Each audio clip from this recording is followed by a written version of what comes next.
So let's examine these functions. What are the nodes? For L equals 0, M equals 0, we said there was no node, right? It's a constant. For L equals 1, M equals 0, we talked about this in the previous slide. How many nodes did we say we have? 1 at theta equals pi over 2. What about L equals 1, M equals plus 1? It's this function right here. Let me highlight that function. So L equals 1, M equals plus 1. Your Y, 1, 1, theta phi equals negative 1/2 square root of 3 over 2 pi sine theta e to the I phi. So at what point is your S of theta equal to 0? When is sine theta equal to 0? When theta equals 0 or pi. Sine 0 is 0, sine pi is 0. What are we referring to when we say theta equals 0? The North Pole, right? So, and theta equals pi, what's that? That's the South Pole. So along the North Pole and the South Pole are nodes in this particular case. Okay? Positive z-axis and the direction, and negative z-axis direction would be.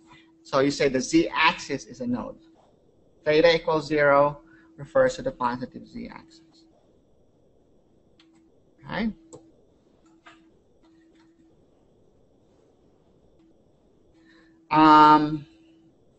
Let's see.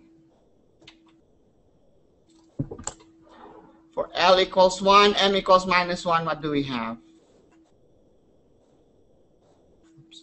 Oops. Let me get rid of all of these.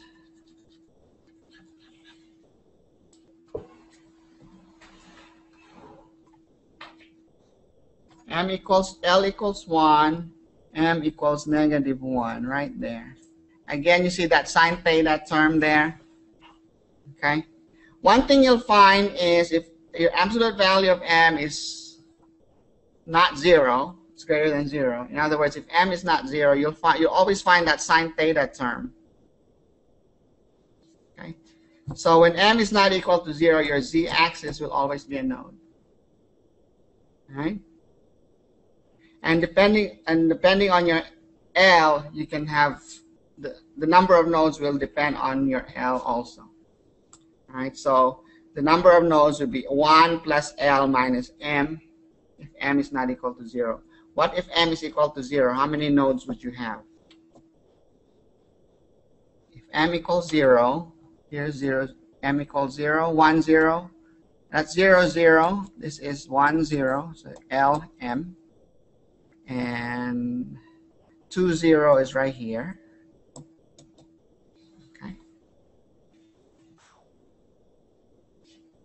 So how many nodes did we say we have here? There's none here, right?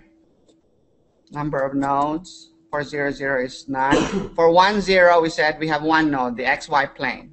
Remember? Theta equals pi over 2. How many nodes do you think you're going to have here? Based on the patterns that we've been seeing from the other systems we looked at. It's just going to keep increasing. So this one's going to have how many nodes? 2 nodes. And let's see where those 2 nodes come from. Look at this expression right here. You get a node when psi is equal to 0, right? So this expression, this part of the expression that depends on theta is this.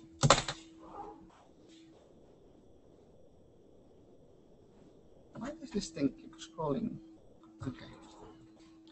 So there's a term there that says 3 cosine squared theta minus 1 is equal to 0. There's a factor there. So when that's equal to 0, you have a node. Okay. So when do you get that to be equal to 0? How do I solve for theta here? 3 cosine squared theta equals positive 1 and cosine squared theta equals 1/3. Therefore, cosine theta is plus or minus 1 over square root of 3. What's my theta? You do that on your calculator? Between 0 and pi.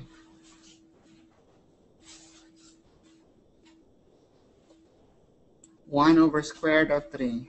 So here's my xy plane. And here's my z-axis. Cosine is what? Up adjacent over the hypotenuse, right? Square root of 3 is larger than 1, right? So if my hypotenuse is square root of 3, if this was square root of 3, and my adjacent is 1,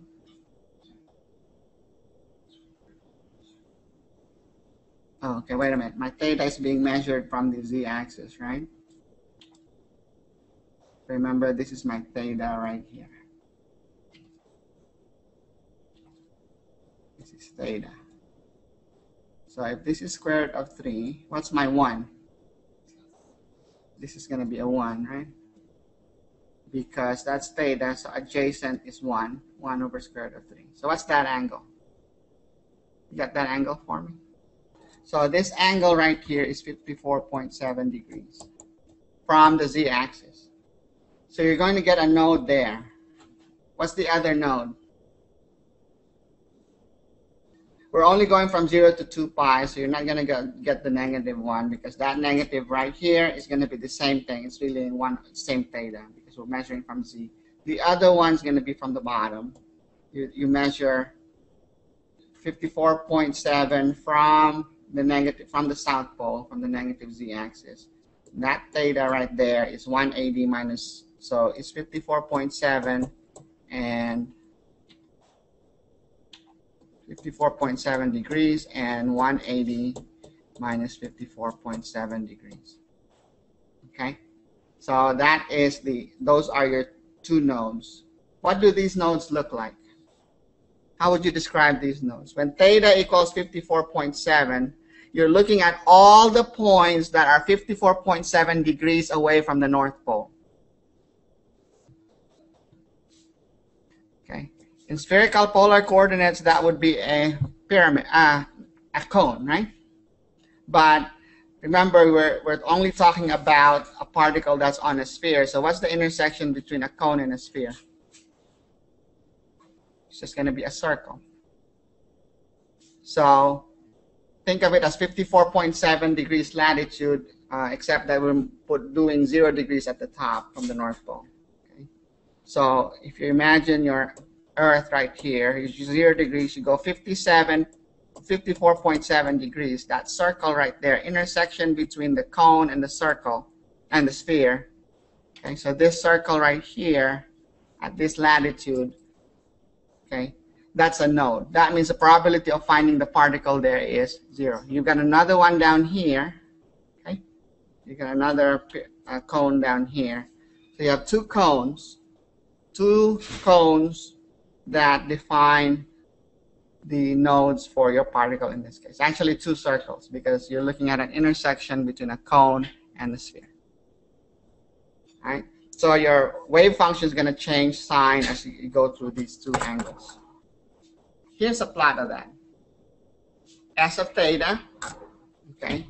This is S of theta for L equals 2 and M equals 0. Okay, there's the 3 cosine squared theta minus 1 term right there.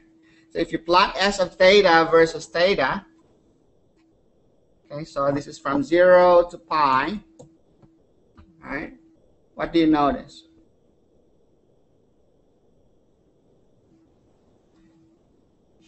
This right there, that's where you get, it crosses over from positive to negative, and then over here at this angle, it crosses from negative to positive. Okay, and here's the polar plot right here.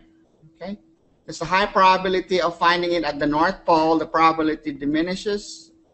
Okay? As you move away from the North Pole, it becomes 0 as you reach what angle? An angle that's close to 60 degrees, which is 54.7.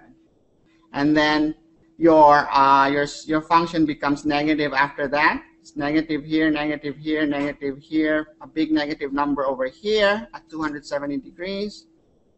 Okay? So this is your North Pole. Okay? This is positive z-axis.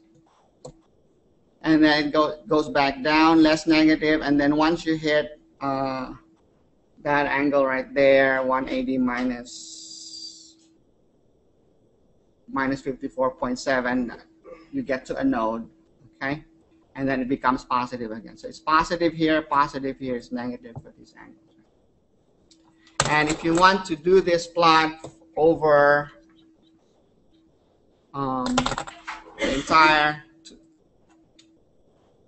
2 pi, that's what you get, from 0 to 2 pi.